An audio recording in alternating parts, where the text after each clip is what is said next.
Another drink, sir? No, thank you. Excuse me, is anyone sitting here? No.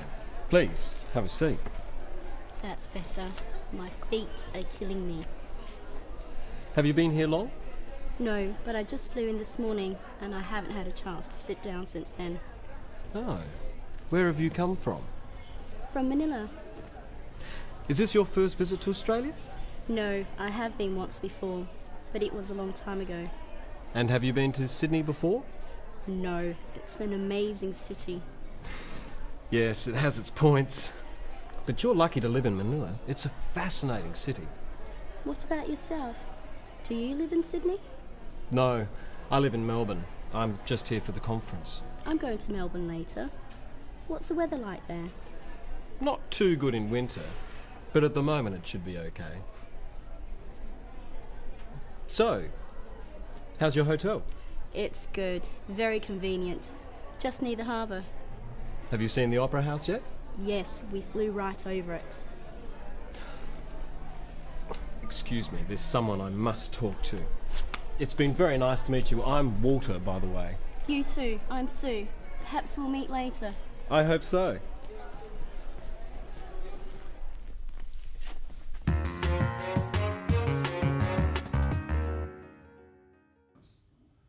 Today, we're looking at a typical conversation you might have with someone you've only just met.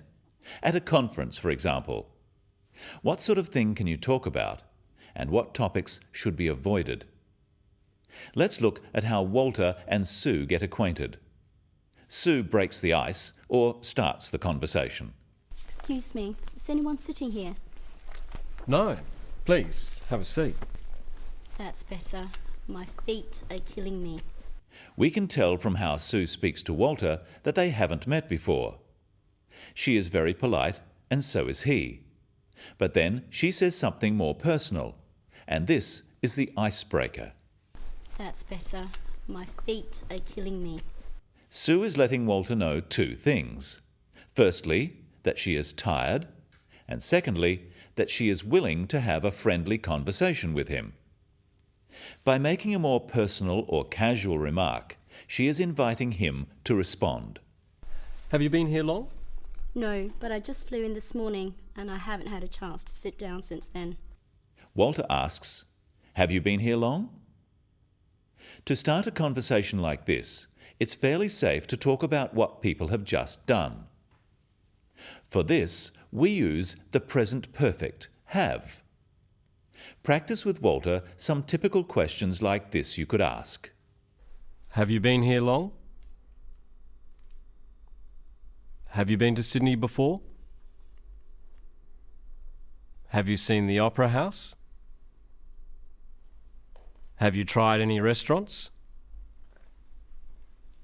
Questions that start with "have you" are yes-no questions, so they have a rising tone.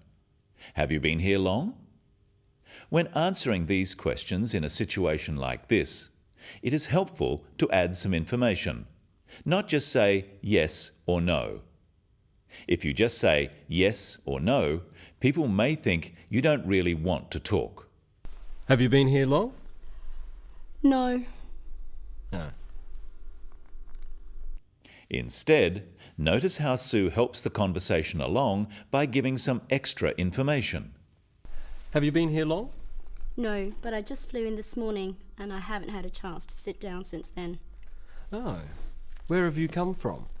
Sue has said that she flew in this morning, so this gives Walter an obvious next question.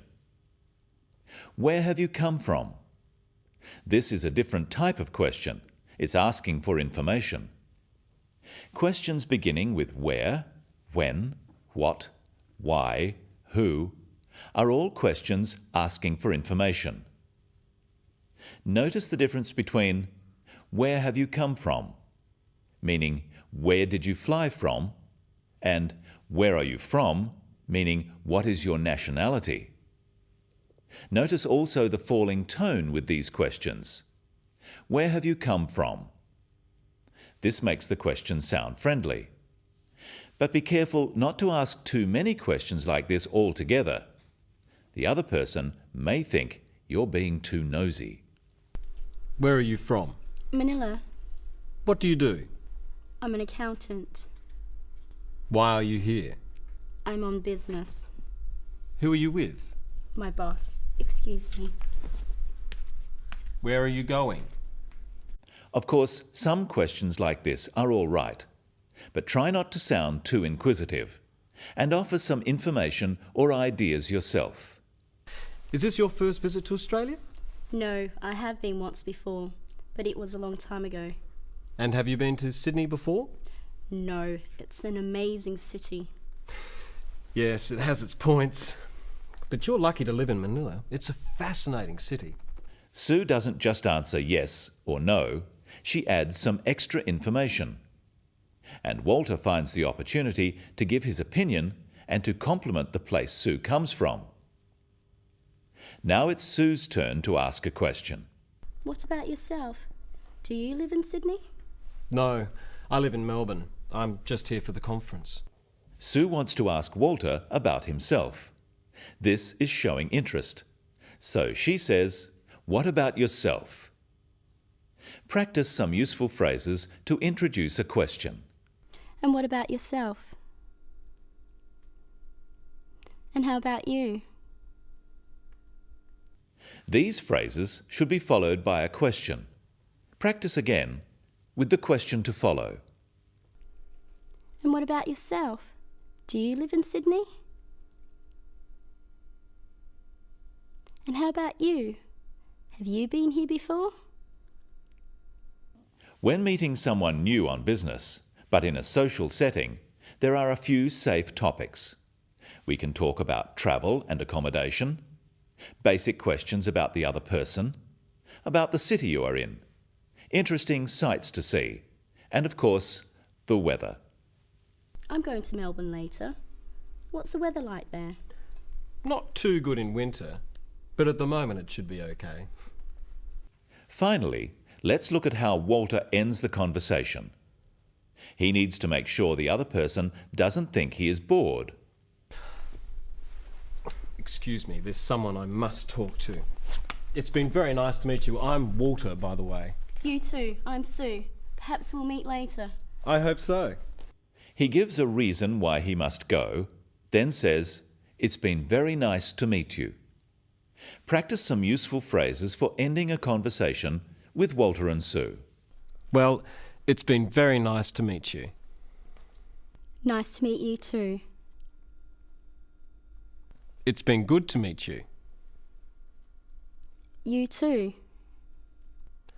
I have enjoyed talking to you. So have I.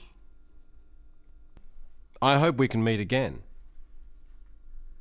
So do I. Perhaps we'll meet again. I hope so.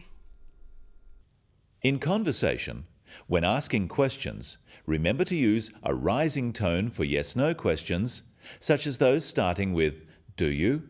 or "Are you?" Questions starting with "Do you?" ask about regular actions and about likes and dislikes or opinions. Do you travel often? Do you like the weather here?